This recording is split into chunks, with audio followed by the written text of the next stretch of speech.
Hey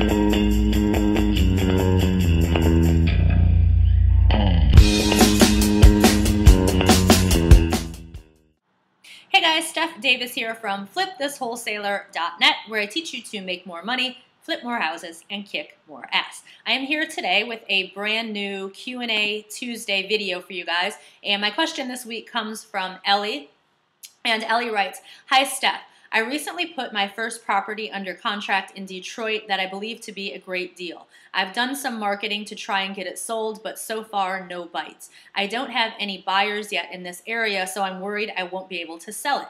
Any advice? Also, any tips for wholesaling houses virtually? I am in Chicago, by the way. Thank you, Ellie." All right, so Ellie has her first property under contract. It is in Detroit. She is in Chicago, and she's having trouble finding buyers for it and looking for some tips on how to get this thing sold. So I'll start out by saying that if it actually is a good deal, it really doesn't matter whether you have 0 buyers or you have 1,000 buyers on your buyers list. If it is a great deal and you get the word out there that it's available, it's going to sell. So you didn't say what exactly you've done to try and market it so far. If you have talked to a whole bunch of people, if it's been out there for a while and there's no interest, that is typically a huge red flag that your deal is not actually a deal and you need to be offering it at a lower price. So I don't know how much wiggle room you have in this deal, but like I said, if you've already presented this to quite a few people and no one is interested, you might need to lower the price.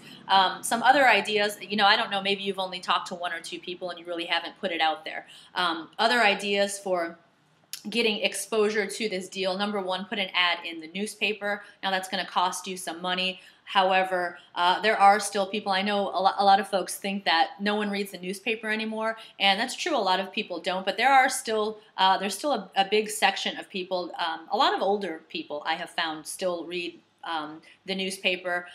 So put an ad in the real estate classifieds for this house for sale. Number 2, Craigslist. Free classified sites like Craigslist and Backpage.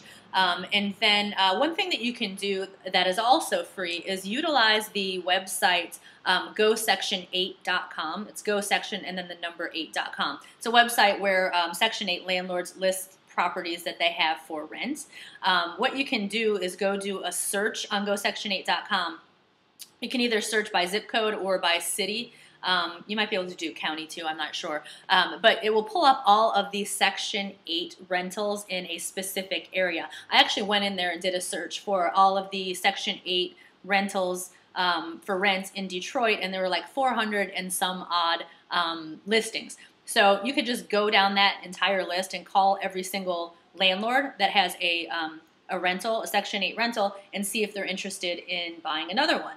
Now, one thing I want to warn you of, and I've mentioned this in previous videos, if you do call these folks, these landlords on the Go Section 8 website, they are not always going to be happy to hear from you because that website is not designed for people like me and you to call up and solicit them. So you just need to, be aware of that ahead of time. But if you really want to get this thing sold, I would sit down and I would go down that entire list and see if I could find someone interested. Now, with that being said, if you go through that whole list, or even a couple hundred people, and every single person is telling you, no, I'm not interested, no, those numbers won't work for me, then you're going to need to either go back to the seller and renegotiate a lower price, or if you have wiggle room in your deal, lower the price right now. And make sure, too, that when you are talking to people, whether it be people calling from your Craigslist ads or your ad in the newspaper or these Section 8 landlords, make sure to ask them. If they tell you they're not interested, say something like,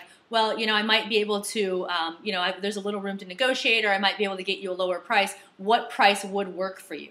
So that way, if you talk to a whole bunch of people and you're getting these numbers and they're probably all going to be around the same number, then you have a good idea. If you go back and renegotiate with the seller, you have a good idea of where your numbers are going to need to be. So those are just some options. One other last option would be to go on Craigslist and look for other wholesalers in Detroit and contact them to see if they might have a buyer for your deal. Now you're going to make less, most likely, because you're going to have to cut them in on some of your profits, but a portion of something is better than nothing. So what you can do, you can either just scroll through the listings, all of the listings on the real estate for sale section. You can narrow it, or you can, some ways to find wholesale listings, wholesalers listings. If you do a search for ARV, that stands for after repaired value, a lot of wholesalers will include that that term in their listings, or the phrase cash or hard money only. And I actually did those searches in Detroit on Craigslist just a little bit ago and found a bunch of wholesalers listings. So you can do that, contact the wholesalers, excuse me, let them know that you're out of area, you have a deal, and see, you can get their input on the deal, see if, what they think of it, and or see if they might have a buyer that would be interested, and then, like I said, cut them in on part of your deal.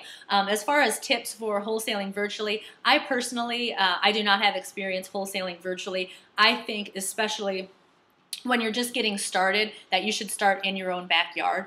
When you're going into other markets, it just adds additional hoops that you need to jump through. That's not to say that it can't be done and done profitably. In fact, I have one of the members of my in my mastermind group, Joe McCall. He is in, I don't even know how many markets he's in right now, but a lot of them, wholesaling virtually in different markets. However, before he did that, he was successful wholesaling in his own market. So I think as a beginner, you should stick with your own market. And that's not to rain on your parade, Ellie. I think it's great that you went out and you've got this this deal under contract. Just keep in mind that you're going to have a couple of additional hoops to jump through. So sorry I can't be of more help on that topic, but anyway, good luck with the deal. If you have any additional questions, if anyone would like to add anything, any ideas to what I have already given here, feel free to leave a comment below in the comment section. If you're watching this video on YouTube, I have the comments disabled.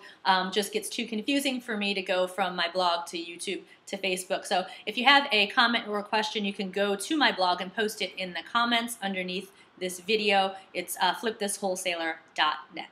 That is all for today. I'll see you guys next Tuesday. Take care. Bye-bye.